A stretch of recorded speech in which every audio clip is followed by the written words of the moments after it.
Hi, welcome to another episode of Identity in 15 powered by WSO2 Identity Server.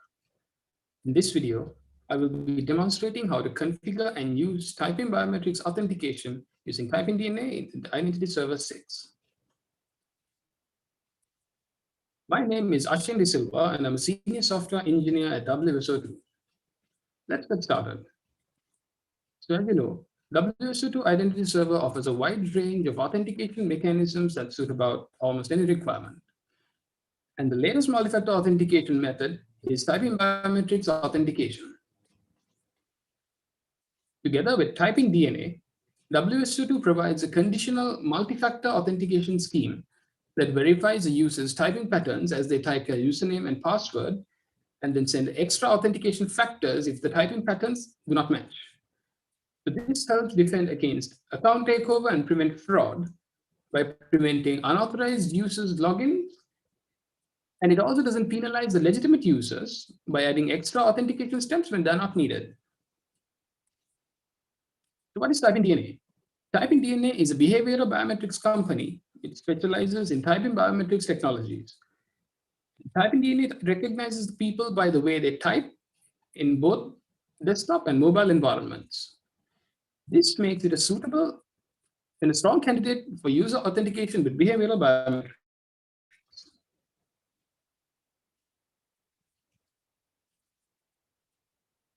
So TypingDNA does this in a series of ways.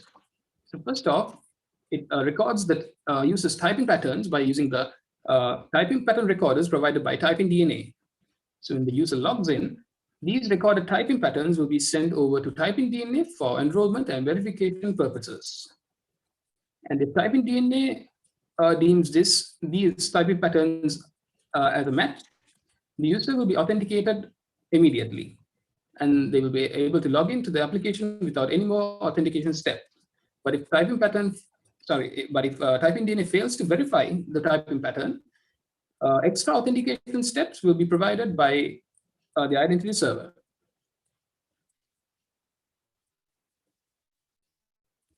So let's have a look at how we configure typing biometrics authentication in Identity Server 6.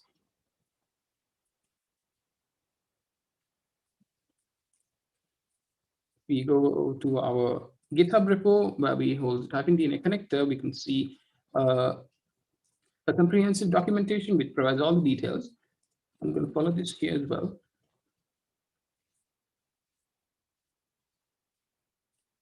So first off, what we need to do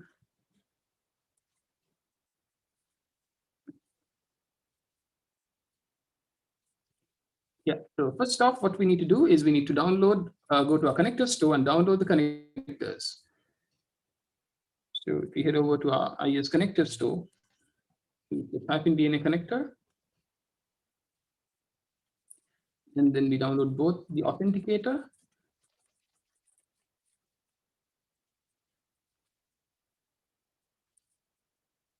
and the other artifacts as well.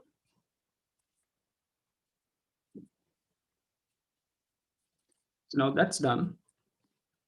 We can go over and move on to configuring our identity server.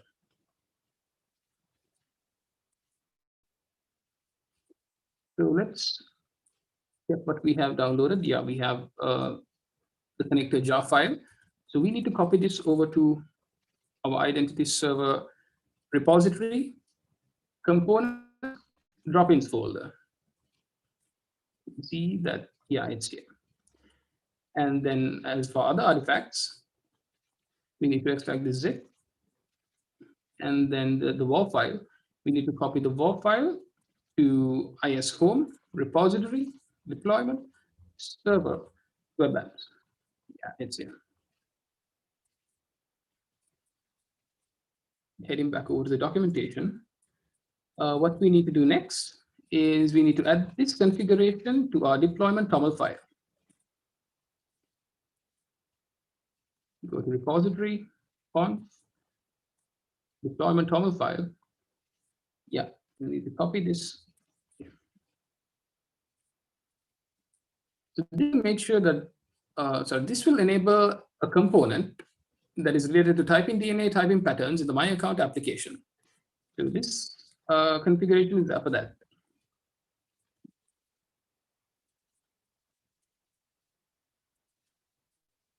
Yeah, so once those configurations have been done, we can go ahead and start our server.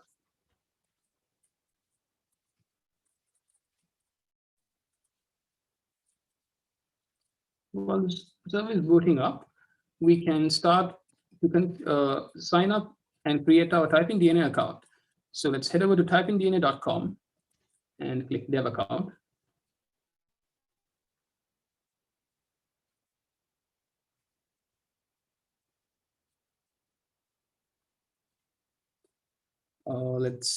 We need to sign up first.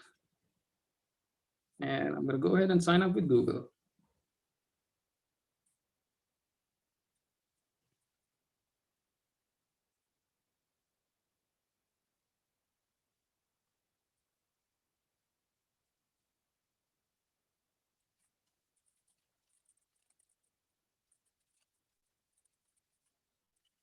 You need to provide some typing patterns so that they can carry out their own verification in TypingDNA.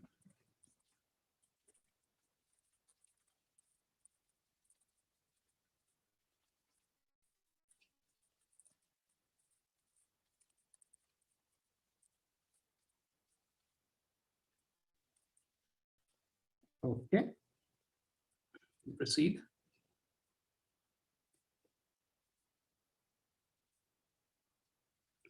And we need to provide the OTP that they have requested.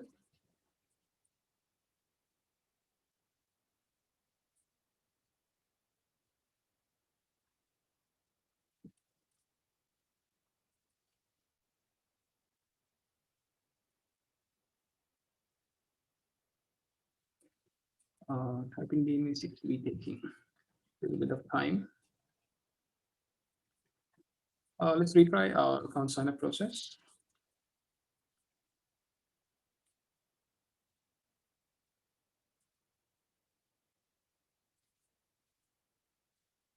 Yeah, okay, we can skip this part. And now we need to head over to the Authentication API. So here in the Authentication API dashboard, we need to note down this API key and API secret. This will be needed later in our IS TypingDNA setup. And next, we need to go to API settings and enable auto enroll. Increase this to about 3. So this will make sure that the first few successful typing attempts will always be enrolled and saved in TypingDNA. And this particular number of attempts is denoted by the minimum initial enrollments number. So we can update that.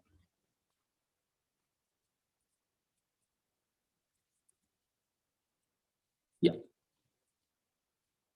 So TypingDNA account has been set up. And now let's start by configuring our TypingDNA authentication settings in our IS. Logging into IS and let's head over to resident IDP, other settings, and expand TypingDNA configuration. So we need to enable this. And here we need to copy the API key and secret that we noted down earlier.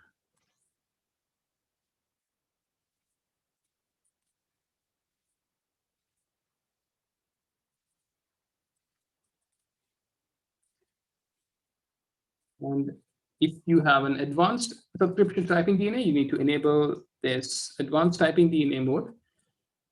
So this advanced mode will allow you to make use of the advanced TypingDNA APIs and get more elaborate verification responses from TypingDNA. Yeah, so that looks good. We can click update.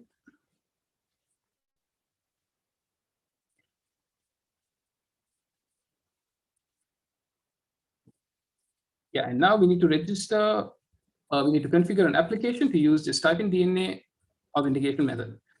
So I'm going to use a pre-configured auth application. And here we need to add a local and outbound authentication configuration here.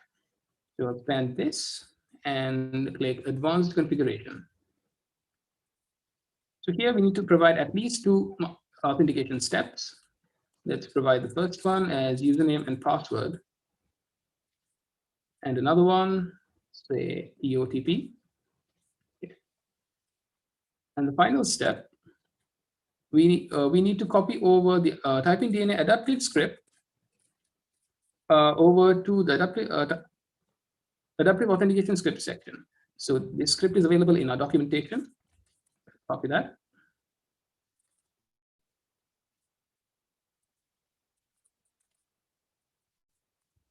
Yeah, that's good. So let's go over what this script does. First off, it executes the first step, that is the username and password authentication method here. So while the user types the username and password in this step, it will record the patterns and then submit it to TypingDNA in this function. So if TypingDNA returns a response, it checks the response from TypingDNA and checks whether the user has been verified or not. So if the user has been verified, it just continues and completes the authentication and allows the user to log in. But if it's not verified, it will move on and execute the second authentication step, which is TOTP in this case. Let's click update. Now it's time to test this feature. Let's go to the application that I configured earlier, and let's try to log in.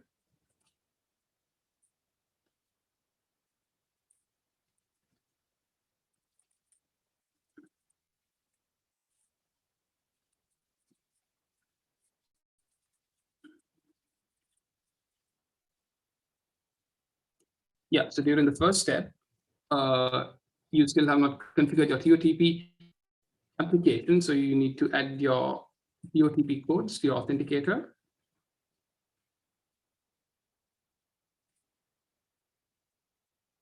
Scanning the QR code.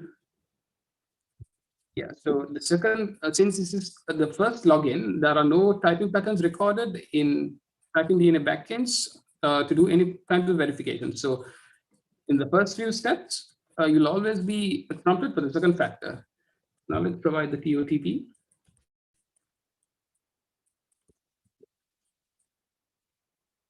Your login is successful. And if we head over to the TypingDNA dashboard and check the logs, yeah, we can see that an enrollment request has been received. Yeah, so let's try this again and complete our enrollment process. Logging in with the same user again.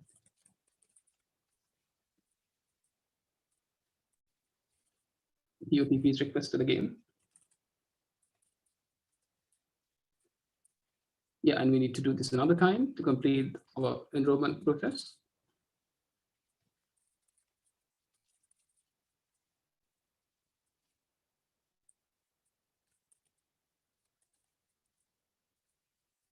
Yeah, so we get the logs again. Yeah, enrollment has been enrolled 3 times. So during the next login, if we type using a normal method, it should log in without a second factor.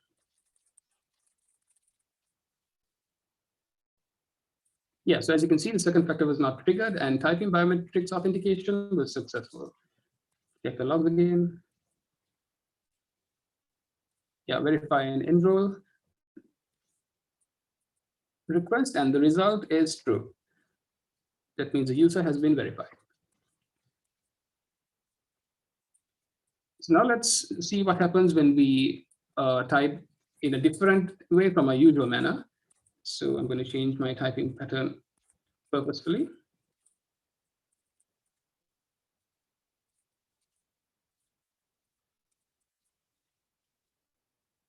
Yeah, so the second factor was triggered. And over here in the logs, we can see that the result is 0. So this is a bit about TypingDNA biometrics authentication using WSO2 identity server. And now it's time for some questions.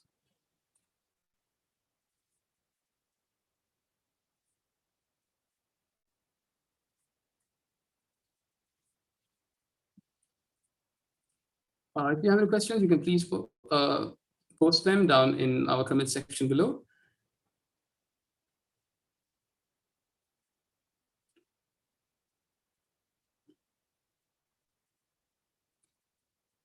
Also, if you get any questions later on, feel free to join our Slack channel and post your questions there as well. We'll be sharing the links in the description below.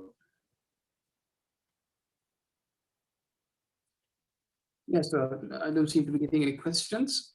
So yeah, so that's it about TypingDNA biometrics authentication using Identity Server 6. And you can simply set this up in your own IAs in less than 15 minutes. So we are done for the day, and see you next time.